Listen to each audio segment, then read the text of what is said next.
The Giro d'Italia resumed on day 10 after a nice sunny day in the south. Rest day in Naples, they would start again in Pompeii. Family were in town. Riders had enjoyed coffee, ice cream and pizza, but it's now was time to ride up into the mountains again. A relatively short stage, but 3,000 metres of climbing packed into it. Uphill and a finish at Bocca della Selva, a climb that had been used by the Giro d'Italia in recent years, but that had never seen a stage finish. The third uphill finish of this 107th Giro, a big day to start after the rest day. The first 50 k's or so on the flat, and when the flag was waved, we had attack after attack after attack. It was incessant. The main animators at the start were Quinten Hermons and Simon Clark. There'd be plenty of attempts to join them. EF were very active. Jaco Alula as well, and Alessandro De Marchi was back up to the front, back in southern Italy with Simon Clark. Both of those two had come very close to winning a stage in Naples a year before. 50 k's came and went, and there was still no big breakaway away. The attempts continued, and as we approached the first intermediate sprint of the day, some of the sprinters started to get interested, including Caden Groves. He took points. Eventually, a 27-rider group went away. As it came to the first of two categorised climbs, rather unfair as lots of uncategorised climbs, there were points for Simon Geschke. Fiorelli would go away to take the Intergiro, but this was a key point in the race. Breakaway had got 4.5 minutes at this point, behind the peloton, seemingly allowing them to take the stage. And following Fiorelli was Jan Tratnik. 37 kilometres remained when he launched a solo move. The final climb was 18 kilometres long. And he was trying to take a nice gap to get away from it. There were other riders behind who had ideas to follow him. Bajoli, Balde, he was dangerous in the general classification at 7 minutes 51. As well as Valentin Paget-Peintre and Marco Frigo. They would go at 30 seconds into the final 30 k's. At this stage, 5 minutes was the gap for Jan Tratnik. He was on the final climb of the day, 18 k's long, 5.6% average, and a couple of rests in between. Marco Frigo first to be dropped. Israel Premier Tech not enjoying a good Giro. 4 of those riders representing them already at home. The 4 left, though, continuing to fight. Balde and Paget-Peintre would fight their Italian colleague Bajoli. They'd leave him behind with 13 k's to go. Tratnik at this stage was 1 minute and 12 up the road.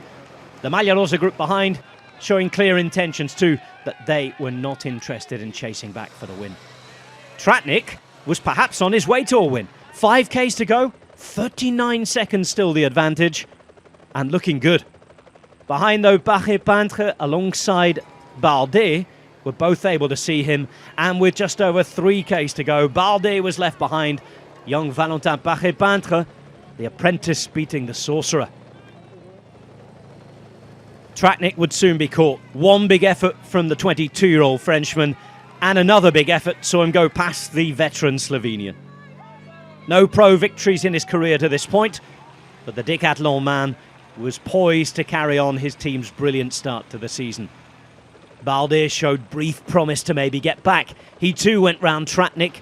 He had his former teammate up the road, and he was trying to catch him. 16 seconds with 2 k's to go. Behind, Bahrain Victorious had ideas. Caruso, who was in the original breakaway, started to pull frantically, and he'd try and help Tiberi, who attacked. Pogacar was wise to it, though, as were the rest. It would thin out the GC group, however, going into the final couple of k's. And up the road, the Tour of Italy was becoming the Tour of brotherly love. A year after his brother Aurélien won a stage, Valentin Paget-Peintre did the same. A first pro win, and in quite the circumstances. Beating Romain Balde, one of his heroes growing up. He finished second at half a minute, and Valentin Paget-Peintre also getting the better of a brilliant evergreen Jan Tratnik.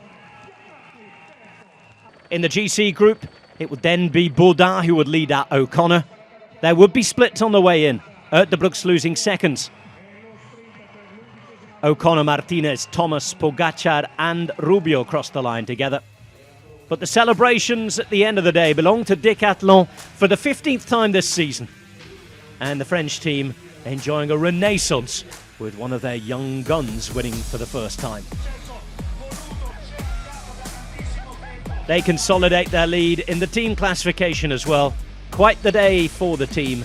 Barret-Peintre winning for the first time. Now, have a photograph up alongside his brother on the mantelpiece.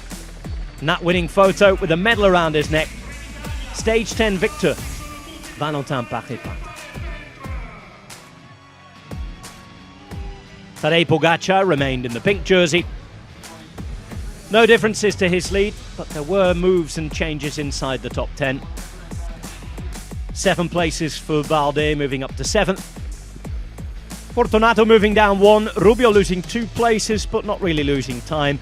Zana in the break as well, catapulted up into 9th. Erdebrooks losing a little bit of time on Tiberi, but with stage 11 on the way, there's an opportunity for the GC to remain stable, or at least we think. Anything possible in this Giro, but on paper, stage 11 is one for the sprinters. It's a lumpy start. They should control the breakaway, however, and bring things back for an expected sprint finish on day 11. 207 kilometres all the way to Francavilla al Mare. And you can watch the Giro D'Italia live and on demand on Eurosport, the home of cycling, on Discovery Plus, and if you're in the US, on Max. We look